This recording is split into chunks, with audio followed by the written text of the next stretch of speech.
Então, bom dia, boa tarde, boa noite. Fernanda, a gente diz os três períodos, porque a gente não sabe a que horas nós vamos ser ouvidos e vistos, certo?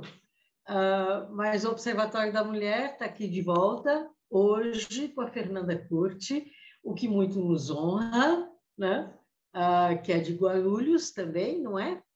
E você quer dizer oi para todo mundo? Oi, Raquel, para você, para todas as pessoas que vão, né, em algum momento do seu dia também ouvir essa nossa conversa. É um prazer estar aqui com vocês. Meu nome é Fernanda Curti, eu sou aqui da cidade de Guarulhos e hoje eu sou secretária de Mulheres do PT do Estado de São Paulo. Então, secretária de Mulheres do PT do Estado de São Paulo. Eu sei, eu tive tentando fuçar um pouco os números, que tem 15% de mulheres na Câmara Federal, 12% no Senado, e que em 2020, 900 municípios não elegeram sequer uma vereadora, né? Como é que está a situação das mulheres? O que você tem a dizer a respeito disso, né? Você que presta especificamente atenção nesse pedaço. Raquel, quando a gente observa qual é a realidade das mulheres brasileiras em relação à ocupação dos espaços de poder, de decisão política, é uma tragédia, né? É uma tragédia que foi construída para ser essa tragédia, né? Historicamente, nós mulheres fomos impedidas de acessar esses espaços, né? Seja porque a construção de um Estado sexista construiu um papel para nós mulheres que fica condicionado às tarefas ao ambiente privado, ou seja, como se a nossa única competência fosse cuidar da casa e da família, e reserva apenas para os homens os espaços públicos, né?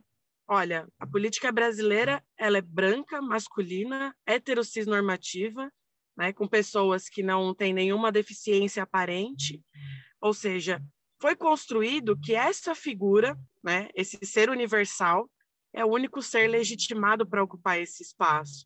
Então, isso do ponto de vista social e simbólico, né? Mas que tem reflexos do ponto de vista concreto.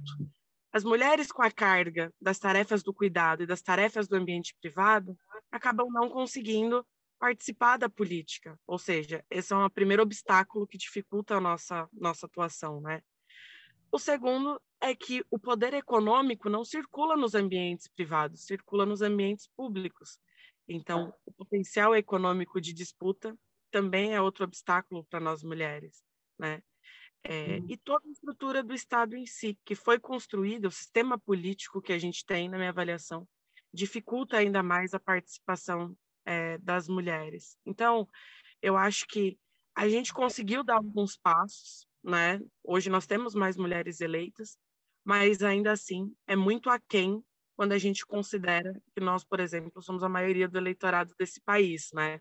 Então, certamente há uma grave distorção da democracia quando se refere nas representações, os segmentos sociais representados tanto nas casas legislativas quanto no poder executivo. Também a representação é muito abaixo do que, em tese, deveria ser, né? Então, e você falou do trabalho doméstico e do trabalho do cuidar, né? Tem alguns países, como, por exemplo, a Argentina, né? Onde o presidente recentemente computou o tempo de cuidar como sendo o tempo necessário para ser acrescentado ao tempo de aposentadoria das mulheres, né? E parece que 55 mil mulheres que não se aposentariam de outra forma acabaram se aposentando em função disso. Esse trabalho aqui é absolutamente desvalorizado também, não é?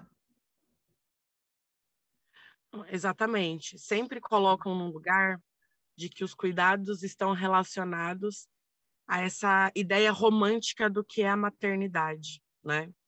Que as mães dão suas vidas. É um negócio que romantiza a violência que nós estamos vivendo, sabe? A carga, a sobrecarga. que afeta tanto a saúde física, mas principalmente a saúde emocional e psicológica das mulheres.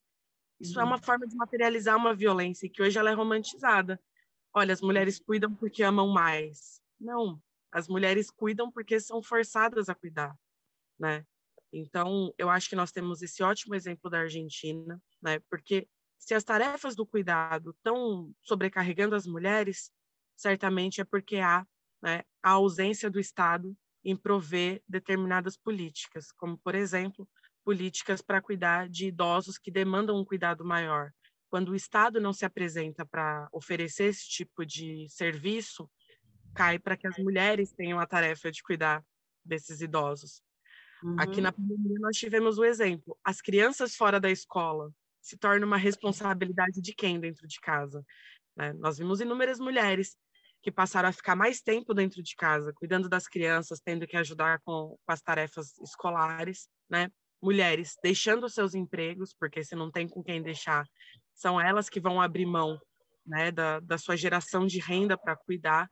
Então, é muito importante que o Estado brasileiro, e eu digo Estado, porque avançar em políticas que tratem da economia dos cuidados não pode ser apenas uma política de governo, precisa ser uma política de Estado, né, que norteie o Estado brasileiro.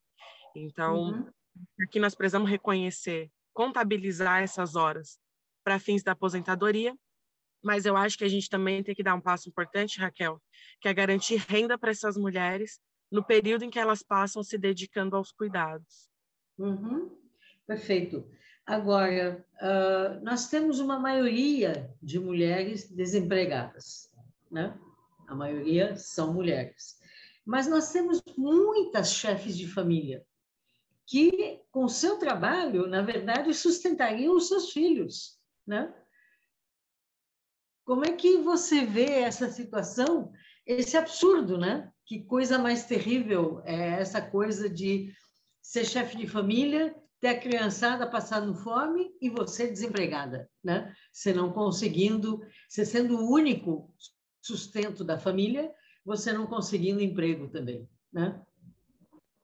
E quando tem um emprego, geralmente é um emprego completamente insalubre, sem nenhum direito garantido, né? Empregos, atividades na informalidade. Não dá nem para chamar de emprego. São atividades na informalidade, né? É assim, é assustador. E nesse último período, né? Inclusive antes da pandemia, viu, Raquel? É certo que na pandemia as coisas se agravaram ainda mais, mas antes mesmo da pandemia, já haviam inúmeras famílias chefiadas por mulheres em busca de cesta básica, seja na assistência social, na prefeitura das suas cidades, mas principalmente pedindo cesta básica na igreja, nas redes de solidariedade que se formaram para auxiliar pessoas que estão com fome, não é nem que estavam, estão. Nesse exato momento ainda tem muitas famílias que estão recorrendo a esse tipo de auxílio para conseguir se manter. Então, quando a gente vai discutir os direitos da classe trabalhadora e geração de emprego e renda, é impossível não tocar na vida das mulheres, porque é isso, são as principais provedoras, né? A maioria das provedoras das suas famílias, né? Agora, além da gente discutir o trabalho decente para essas mulheres, é muito importante que esses trabalhos sejam vinculados, né, a uma política, Raquel, a um plano de carreira, porque às vezes as mulheres até conseguem algum trabalho em alguma empresa, mas sempre com muita dificuldade para conseguir subir de cargo, conseguir alcançar um salário melhor. Então, a gente discutir, né, quais são as novas bases que constituem a relação de trabalho no Brasil, inclusive considerando a chegada da tecnologia em um processo de desindustrialização. É nesse cenário que vamos precisar gerar emprego, né? Como que a gente gera emprego pensando nas mulheres e como que dentro dessa modalidade, dentro desse perfil de emprego, como que a gente cria possibilidade dessas mulheres dando passo, sabe? Melhorar salário, melhorar a condição, né, de vida, ter um outro cargo. Enfim, o que a gente não pode mais é continuar num Brasil que não dá perspectiva para as pessoas, né? Um Brasil que não se incomoda com a fome. É isso que nós estamos vivendo, um Brasil que não se incomoda com a fome. Voltamos ao mapa da fome, né? Coisa mais terrível. Mas, de qualquer modo, você estava levantando um pouco atrás a questão do tipo de trabalho que as mulheres eventualmente conseguem, né? A gente sabe que, mesmo que consigam o mesmo tipo de trabalho, elas não recebem o mesmo salário, né? Embora parece que, em média, as mulheres têm acumulado 4 anos a mais de estudo do que os homens, né?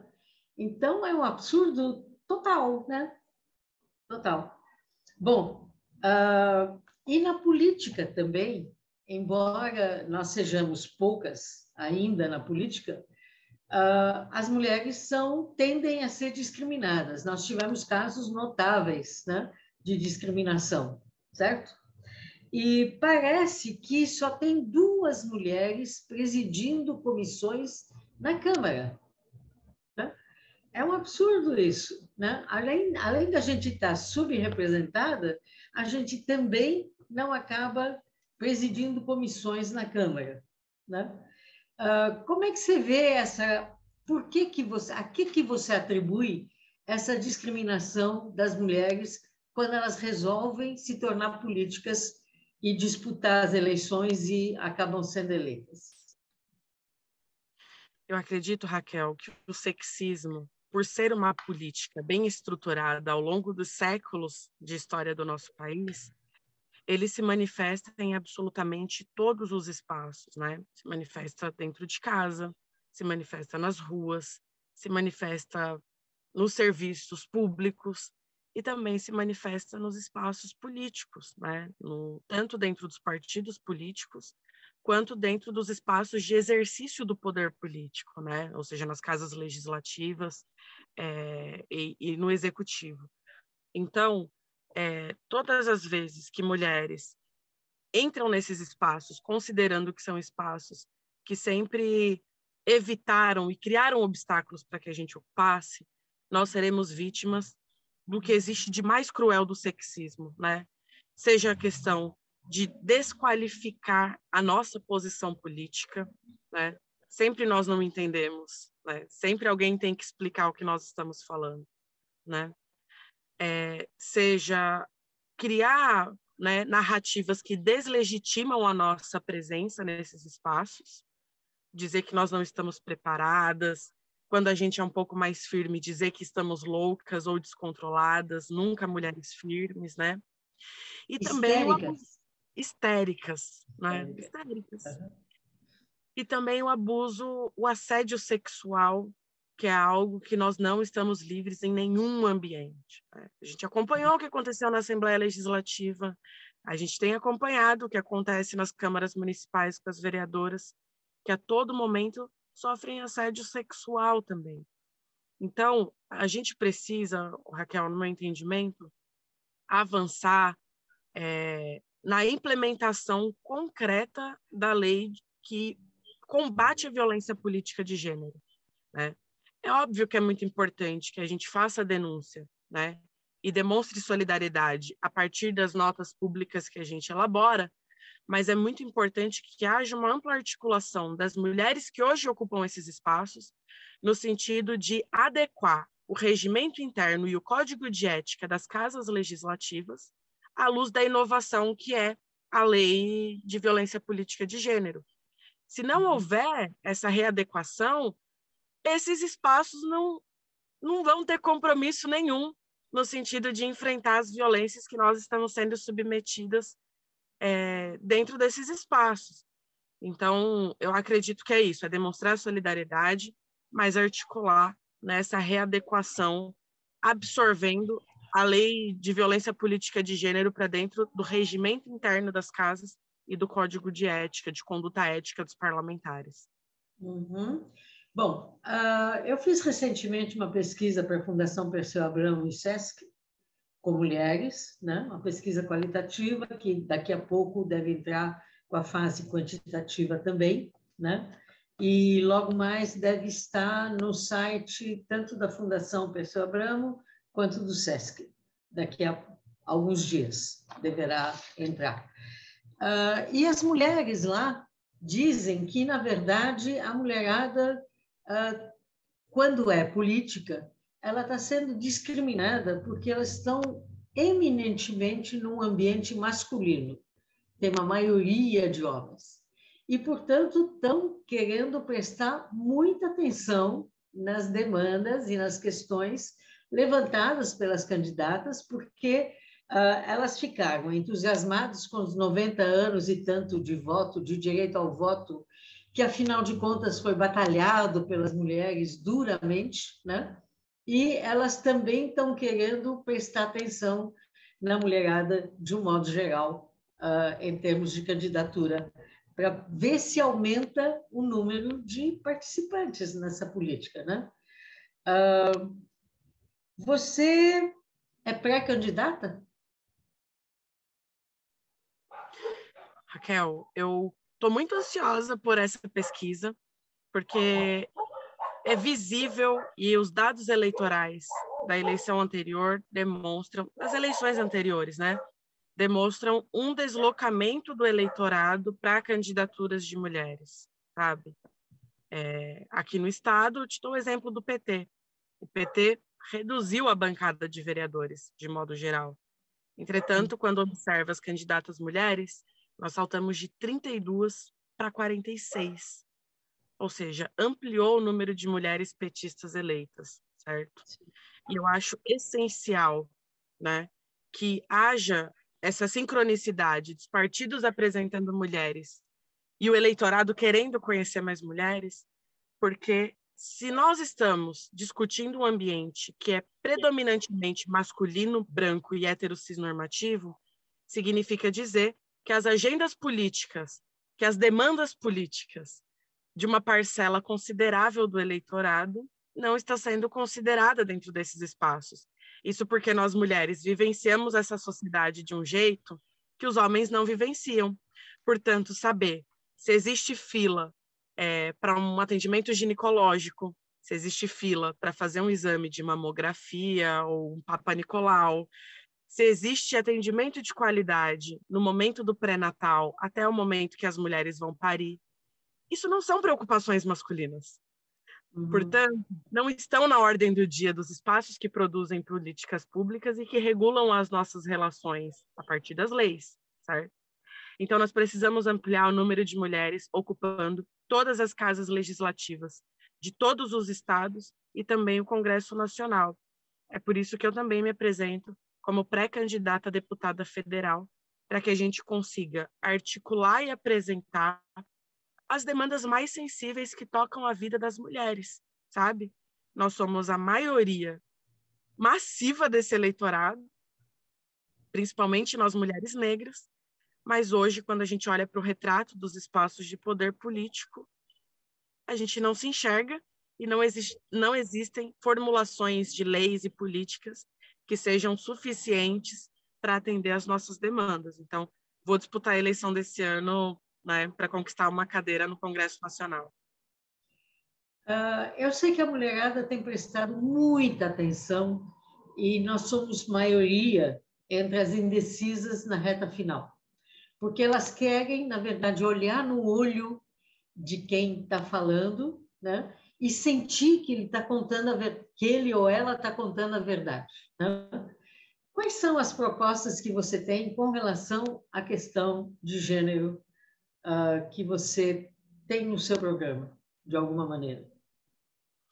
A primeira questão, Raquel, que a gente precisa trabalhar na verdade, são 3 eixos que eu considero essenciais.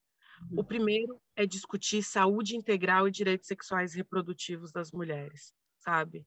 Não dá mais para a gente tolerar que mulheres que não tenham convênio médico não consigam ter acompanhamento de saúde, sabe? Não consigam, inclusive, identificar doenças porque não tiveram atendimento primário. E mais, não dá para a gente só tratar as mulheres como se saúde fosse só cuidar de doença, tratar de doença. Então, trabalhar com a saúde preventiva, né? Sim. Então, conseguir discutir a reestruturação do SUS, nós vamos precisar passar por esse momento, mas à luz, né, da garantia do atendimento de saúde preventiva para as mulheres. Esse é um primeiro ponto.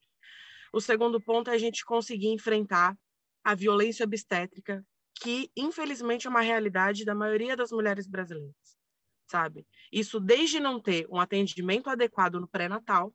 Tem muitas mulheres que não fazem nem pré-natal, fazem 2, 3 consultas e acabou, né? Mas também passa pelo momento em si, né? Tem mulheres que são impedidas de ter acompanhantes, tem mulheres que seguem tendo aquele pique horroroso sem autorização nas suas vaginas, tem mulheres que ainda são vítimas daquelas manobras que inclusive já foram proibidas pela OMS, mas ainda é uma regra no nosso país, né? Então, é conseguir discutir o enfrentamento à violência obstétrica, né? Considerando, inclusive, que essas mulheres tenham direito a um planejamento de parto, a um planejamento familiar, que elas sejam municiadas de todas as informações necessárias para ter uma boa recuperação e para fazer uma escolha adequada, se vão querer ter seus filhos de forma normal, se vão querer ter seus filhos de forma cesárea, mas também considerando as avaliações médicas, ou seja, humanizar o processo de parto das mulheres. Eu considero isso essencial. Ao mesmo tempo que nós temos que discutir os direitos sexuais e reprodutivos, sobretudo no que diz respeito à questão do aborto. E, Raquel, aqui não é um debate se é a favor ou contra o aborto, é sobre uma prática que é realidade no Brasil. Gente, sendo proibido ou não, é uma realidade no Brasil. Qual que é a diferença? Mulheres que têm um poder aquisitivo de pegar 5 mil reais e ir numa clínica especializada, abortam sem ser criminalizadas e sem sofrer nenhuma consequência, seja para a integridade física ou morrer, né? Mulheres pobres, né, trabalhadoras ou que estão desempregadas, recorrem a clínicas clandestinas ou a métodos completamente inseguros dentro de suas próprias casas. E essas estão ficando com sequelas ou morrendo. Gente, nós precisamos urgente tirar a questão do aborto do Código Penal e colocar no SUS, sabe? Isso pela vida das mulheres, isso pela condição, né, de cuidado com as mulheres. Inclusive, Raquel, a maioria dos países que descriminalizaram o aborto e trouxeram para a competência da saúde pública, houve uma queda nos casos de aborto. É preciso construir um ambiente seguro para essas mulheres. É preciso construir um ambiente, né, que, inclusive, dê conta do Estado cuidar dessa mulher e dessa criança, ou, se essa mulher não quiser gerar uma criança, também ser respeitado. Inclusive porque ninguém criminaliza o pai que não quer gerar, que não quer cuidar, né, Raquel? Ninguém criminaliza o pai que abandona. Então, é importante a gente não ter 2 pesos e 2 medidas para fazer essa discussão e cuidar da vida das mulheres. Agora, para finalizar essa parte de saúde, nós também precisamos reconhecer a saúde das mulheres lésbicas, bissexuais e transexuais para dentro do Sistema Único de Saúde. A ginecologia brasileira, por exemplo, ela é heterossexnormativa, não considera relações de mulheres lésbicas como atividade sexual, né? Não considera a identidade de gênero de mulheres transexuais e de homens transexuais na hora de dar o atendimento, o cuidado com a saúde dessas pessoas. Qual que é a consequência disso? A comunidade de mulheres LGBT não tem políticas de saúde, não cuidar da sua própria saúde. Então, precisamos virar essa chave dentro do Sistema Único de Saúde, né? O outro ponto é justamente o do trabalho e da renda que a gente já conversou aqui.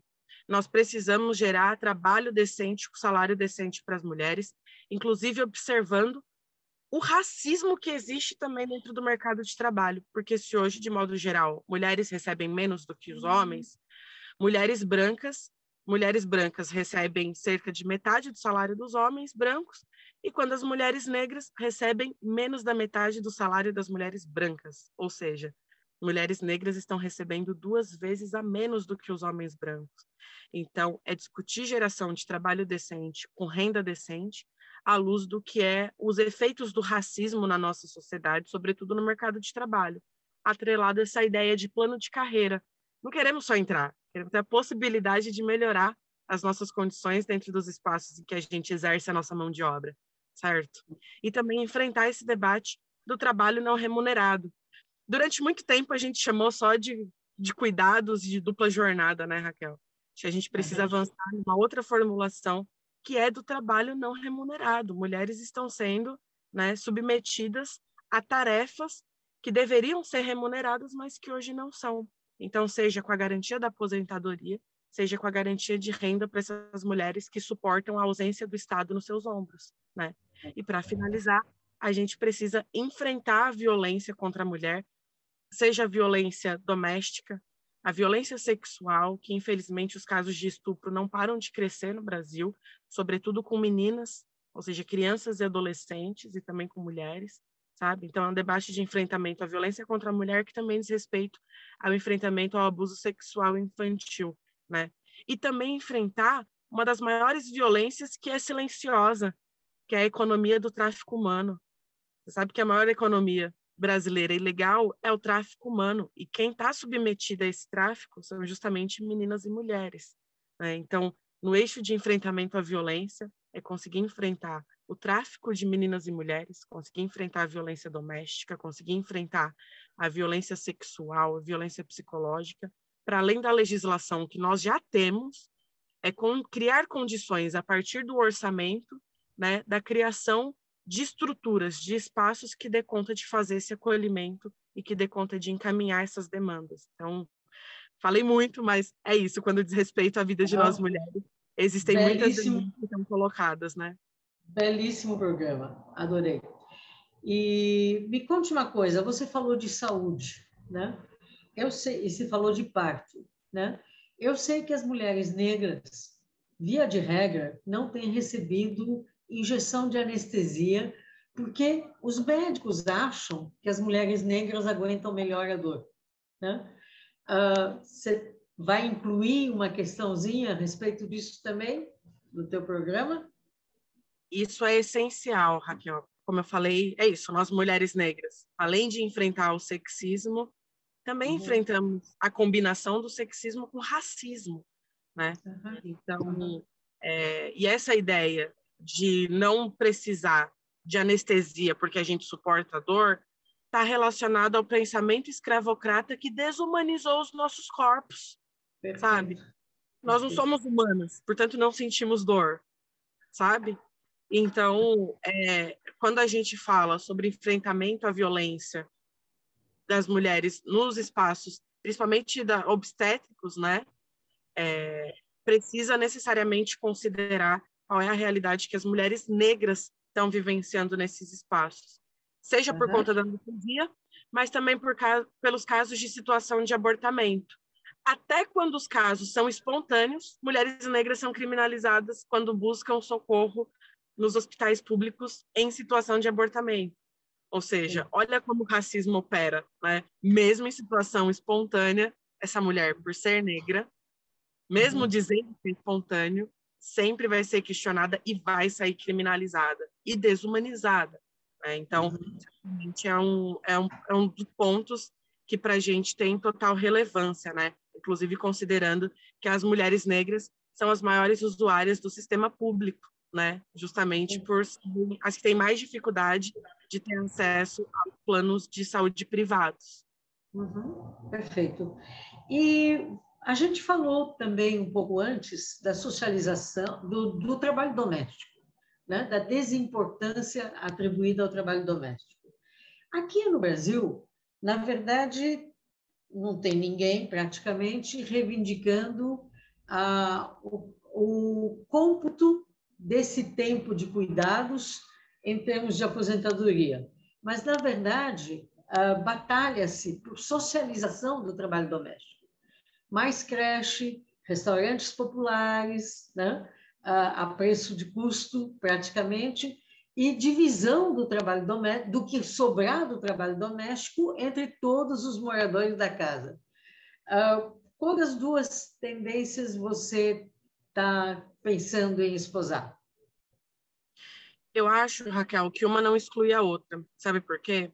É muito importante que a gente faça esse processo de construção da divisão sexual das tarefas do cuidado, das tarefas domésticas, só que isso não vai acontecer da noite para o dia.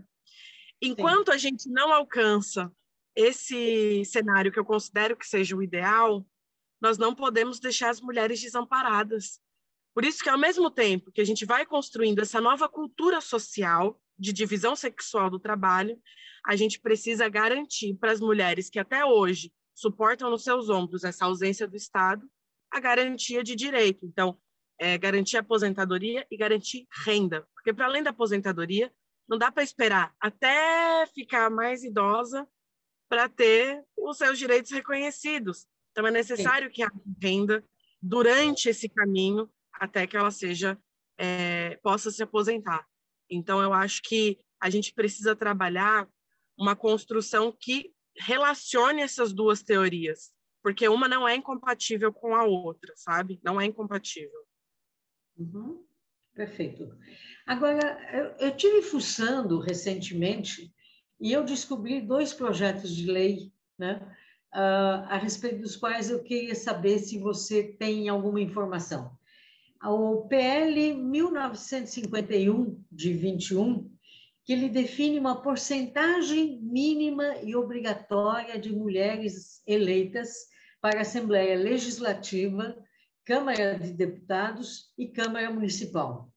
E, finalmente, tem a PEC 125/11, que propõe que os votos das mulheres sejam contados em dobro de 2022 até 2030, e também aos candidatos negros. Você já ouviu falar disso? Você sabe alguma coisa a respeito desses 2 projetos?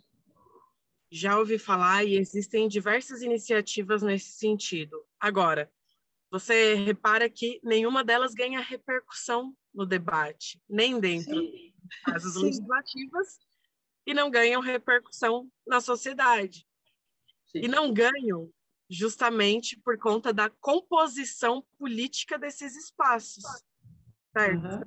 Então, Raquel, quando a gente fala de ter mais mulheres na política, a gente precisa ter clareza que significa ter menos homens na política, sabe?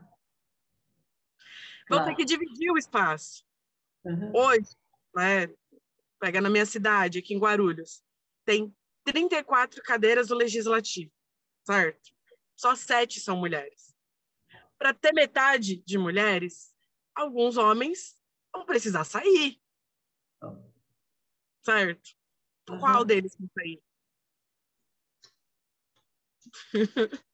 Qual que é a tendência desses projetos? Pela correlação de força dentro da Assembleia Legislativa e do Congresso Nacional, não ter tantas pessoas que tenham um compromisso maior com essa agenda de democratizar a democracia, sabe, Raquel? Eu acho que é disso que nós estamos falando, de democratizar a democracia. Nós, mulheres, alcançamos o direito do exercício do voto, mas nós não alcançamos o direito do exercício do poder. Então, se no século anterior a gente lutou para ter o direito de votar, inclusive sem precisar da autorização de marido, ter direito pleno do exercício do voto, né? Uhum. Nesse século, a nossa luta, no meu entendimento, a principal luta do movimento de mulheres é pelo direito de exercer o poder. Então, é de democratizar os espaços de poder.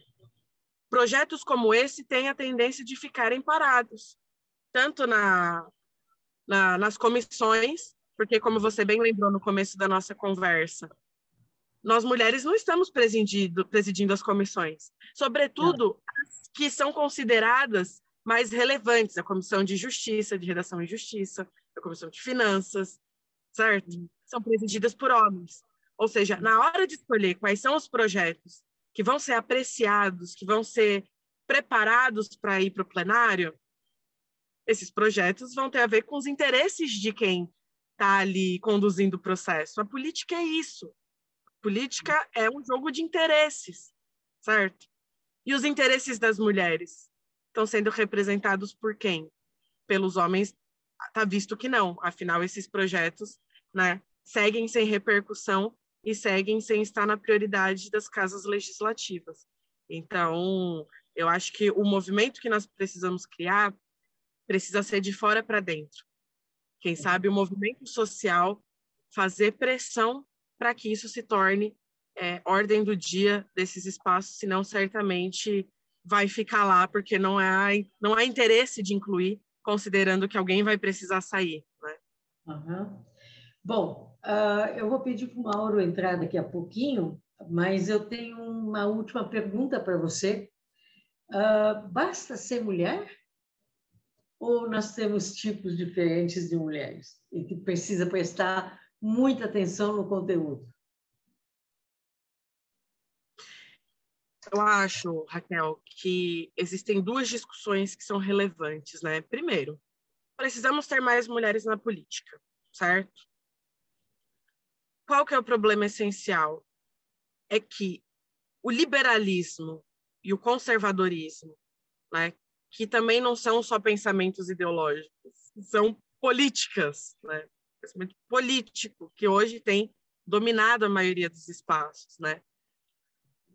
Também capturou esse sentimento de mais mulheres na política e apresentam candidatas com o objetivo de que essas legitimem o discurso de manutenção do patriarcado e do conservadorismo como regra para a vida das mulheres.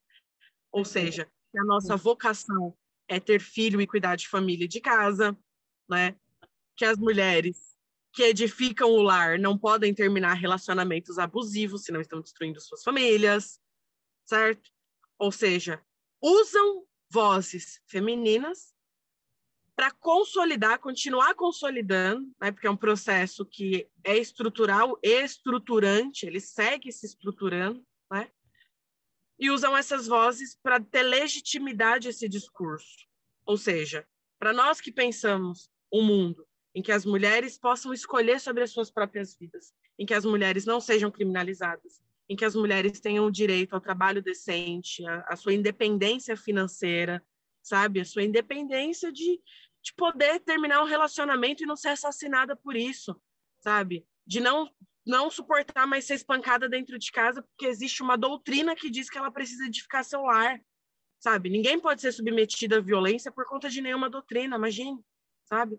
Então, a gente precisa ter mulheres comprometidas com a vida das mulheres e não com sexismo e com conservadorismo. Então, não serve qualquer uma, né? Assim como, por exemplo, olha, aqui na Assembleia Legislativa tem uma deputada que foi eleita que diz proteger a vida das mulheres, mas na realidade apresentou um projeto de lei que estimula a cesariana no estado de São Paulo. Olha, qual que é o problema? O problema é que o Brasil já faz um número muito absurdo de cesarianas que não estão, que estão inclusive incompatíveis com o máximo que é permitido, orientado pela OMS.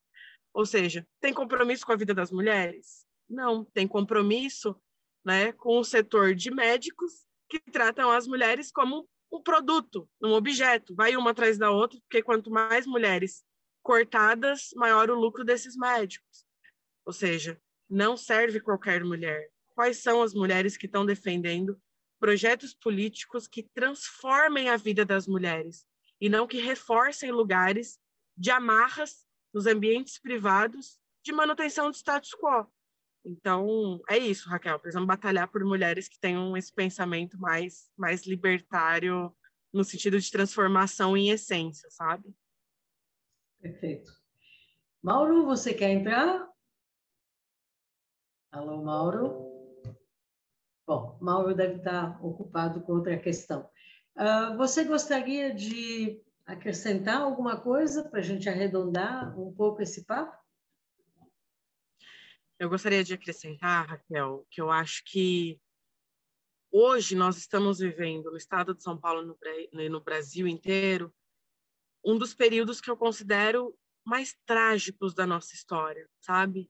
Em retirada de direitos, em fomento da violência, porque a violência aumentou porque ela passou a ser fomentada pela presidência da República e pelo governador do estado, né? Pelo desemprego, a fome. Só existe uma forma da gente conseguir alterar essa realidade. É a gente virando essa chave, que também é uma armadilha que construíram no nosso imaginário, do tal da política não se discute, sabe? Do ninguém presta. Não, gente. Primeiro que política se discute porque é exatamente nesses ambientes em que se define se vai ter trabalho ou não, em que se define qual será o valor dos alimentos, né? Se haverá políticas de proteção da vida das mulheres, se haverá política de saúde pública, universal e gratuita. Como assim a gente não vai discutir isso? Então, política se discute sim, né? E a política é como qualquer ambiente, sabe? Nenhum ambiente fica vazio, certo? A política também é assim.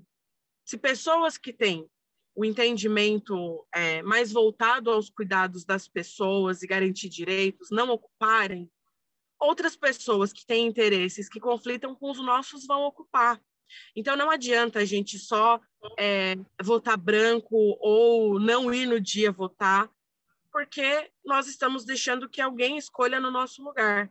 Eu tenho falado bastante com adolescentes, Raquel. Agora, no dia 4 de maio, é o prazo para regularizar título, então, estamos fazendo esse trabalho de incentivar adolescentes a tirar o título também. E eu tenho dito para eles que o processo político é como se a gente fosse no restaurante com alguém e alguém perguntasse o que é que você vai comer. De falar, qualquer coisa, escolhe aí. Aí volta com o pratão de algo que você não come. O que você vai fazer? Vai ficar com fome? Então, assim, nós não podemos deixar que outras pessoas escolham sem que a gente se manifeste, porque isso pode significar a gente viver 4 anos de tragédia como nós estamos vivendo agora, certo? Então, o que é que vai ser a nossa vida daqui 4 anos depende da escolha política que nós vamos fazer agora, tanto para as casas legislativas, quanto para o governo estadual e para o governo federal.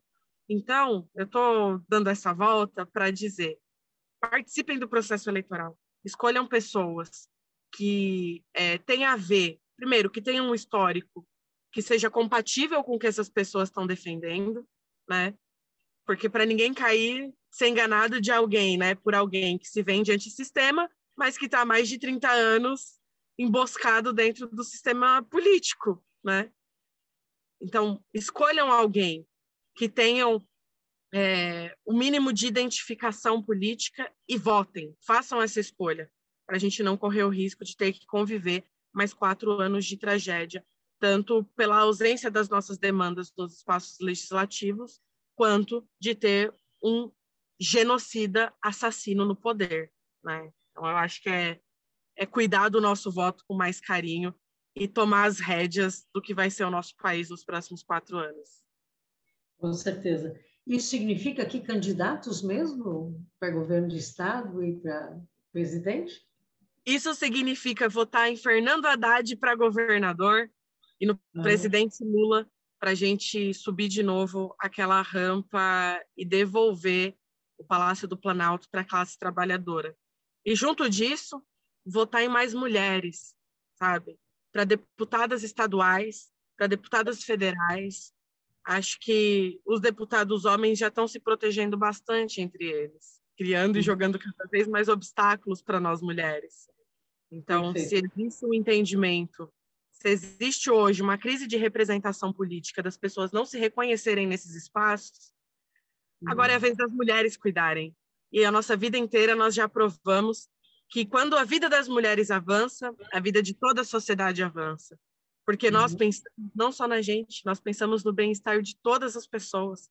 Então, chegou a nossa vez de ocupar esses espaços, de exercer o poder e de virar essa página sexista, racista da história do país, né? E da história da política do nosso país. Perfeito. Qual a sua idade, Fernanda? Eu tenho longos 27 anos de idade, Raquel. Oh, que beleza! Longos? E sua cidade de origem é? Eu sou nascida e criada na cidade de Guarulhos, aqui na região metropolitana de São Paulo. Sou cria do Jardim São Domingos, periferia da nossa cidade, onde eu moro até hoje e da onde eu não tenho previsão de sair. É isso. Perfeito. Ok, Fernanda, muitíssimo obrigada. Foi super importante essas coisas todas que você abordou, né? E vamos ficar na torcida, tá? E o Observatório da Mulher volta na semana que vem. Você quer se despedir dos nossos ouvintes e assistentes? Vou deixar um abraço para todas as pessoas que ouviram aqui esse nosso papo, deixar um forte abraço para você e para o Mauro, Raquel, agradecer por essa conversa, né? A gente sempre aprende muito com esses espaços, então certamente eu também saio mais fortalecida daqui.